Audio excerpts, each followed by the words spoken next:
అందరికీ నమస్కారం అండి. ఈరోజు మనం తెలుసుకోబోతున్న కథ బ్రహ్మదేవుడు తన కూతుర్నే వివాహం చేసుకున్నాడు. ఈ కథ గురించే మనం తెలుసుకోబోతున్నాం. ఇదేమిటి, తన కూతుర్నే తాను పెళ్లి చేసుకోవడం ఏమిటి అని అనుకుంటున్నారా? వివరాల్లోకి వెళ్ళే ముందు నా ఛానల్ని లైక్ చేయండి, సబ్స్క్రైబ్ చేసుకోండి. కథ నచ్చిన తర్వాత అందరికీ షేర్ చేయండి. బ్రహ్మపురాణం ప్రకారం శుద్ధ సాత్విక స్వరూపంలో ఉండి బ్రహ్మదేవుడు ధ్యానం చేయగా బ్రహ్మ ముఖం నుండి ఉద్భవించిన తల్లి సరస్వతీదేవి. ఆవిడ ఉద్భవించడమే శ్రీ సాత్విక రూపంలో ఉద్భవించింది. ఉద్భవించగానే స్వామివారికి నమస్కారం చేసి, స్వామి నేనేమి చేయాలో ఆజ్ఞాపించమని బ్రహ్మదేవుణ్ణి అడిగిందట. అప్పుడు బ్రహ్మగారు నీవు 3 పనులు చెయ్యి అని చెప్పారంట.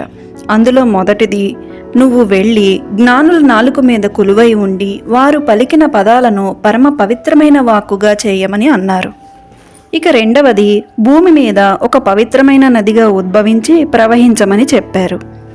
ఇక మూడవది, నాకు భార్యగా ఉండి ఈ సృష్టి చేయటానికి సహకరించమని అడిగారు. అందుకు సరస్వతీదేవి ఒప్పుకోదు. ఇక మత్స్యపురాణం ప్రకారం తదుపరి కథ మనకిక్కడి నుంచే మొదలవుతుంది. బ్రహ్మగారి మాటలు నచ్చక సరస్వతీదేవి ఇబ్బంది పడుతూ అటుపక్కకు ఇటుపక్కకు వెళతారు. ఇలా 4 దిక్కుల వైపు సరస్వతీదేవి వెళ్ళగా బ్రహ్మగారు 4 వైపులకు 4 తలలను సృష్టించుకుంటారు. బ్రహ్మగారి దృష్టి పడడం ఇష్టం లేక సరస్వతీదేవి పరిగెత్తుకుంటూ వెళ్ళిపోతారు. ఇలా వెళుతూ ఉండగా బ్రహ్మగారికి వీర్యస్ఖలనం అవుతుంది. ఆ వీర్యాన్ని ఒక ఐరావతం చెవిలాంటి గుహ వద్ద దాచిపెడతారు.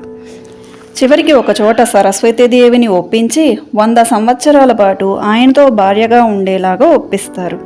కథ వినడానికి ఇబ్బందిగా, జిగుప్సాకరంగా ఉంది కదండి. ఇక్కడే కొంచెం ఆలోచించాలి మనం. బ్రహ్మదేవుడేంటి, ఆయన దృష్టితో వచ్చిన సరస్వతీదేవిని వెంటపడడం ఏంటి, వీర్యస్ఖలనం అవటం ఏంటి, ఆవిడ్ని పెళ్లి చేసుకోవడం ఏంటి అని అనుకుంటాం. ఈ కథను విని ప్రస్తుతం మనం జీవిస్తున్న జీవన విధానానికి, దేవతల విధి విధానాలకు జతపరుస్తాము. కానీ వారి జీవితం భార్య అంటే సహకార శక్తి అని అర్థం, మన నాగరికతలా కాదు. బ్రహ్మగారి సాంసారిక జీవితం నుండి సరస్వతీదేవి ఉద్భవించలేదు, ఆయన దృష్టి నుండి మాత్రమే ఉద్భవించింది. మనలాగా సాంసారిక జీవితంతో బిడ్డను కనటం వేరు, ఆత్మశక్తితో ఒక జీవిని సృష్టించడం వేరు. అలాగే వీరిద్దరూ 100 సంవత్సరాల ధ్యాన శక్తితో ఒక బిడ్డను సృష్టించారు. ఆ బిడ్డ పేరే మను. సృష్టికి మూలమైన వాడు మొదటివాడు అతనే. మనం మంత్రాలు చదివేటప్పుడు అంటాం కదా, వైవస్వత మన్వంతరే అని. మన్వంతరాలలో మొదటివాడు మను. ధ్యానశక్తితో పుట్టినవాడు, భార్యతో సంగమించడం వలన పుట్టినవాడు కాదు. ఇదే బ్రహ్మతత్వం. ఇక బ్రహ్మగారికి వీర్యస్ఖలనం ఏంటి అని అనుకుంటాం. కానీ ఆ వీర్యస్ఖలనం వలన కనీఫ్ నాథ్ అనే ఒక నాథుడు పుట్టాడు. నవనాథులలో ఈయన ఒకరు. సరస్వతీదేవికి జ్ఞానస్వరూపం, శరీర స్వరూపం కాదు.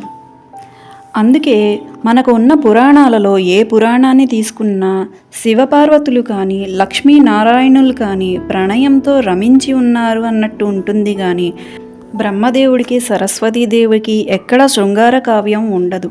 ఇదే బ్రహ్మతత్వం. బ్రహ్మగారికి మానసపుత్రులు ఉన్నారే కానీ సంపర్కపుత్రులనేవారు ఎవరూ లేరు. ఇదేనండి బ్రహ్మతత్వం. తప్పుగా ఎవరు ఆలోచించకుండా ఆ బ్రహ్మదేవుని గురించి, ధర్మాన్ని, జ్ఞానాన్ని అనుసరిస్తూ జీవించండి. ఇదే బ్రహ్మతత్వం. కథ నచ్చిందా ఫ్రెండ్స్? మీకు నచ్చినట్టయితే మీ ఫ్రెండ్స్ అండ్ ఫ్యామిలీ మెంబర్స్కి కూడా షేర్ చేయండి. నా వీడియోకి లైక్ చేయడం మటుకు మర్చిపోవద్దు. Thank you for watching.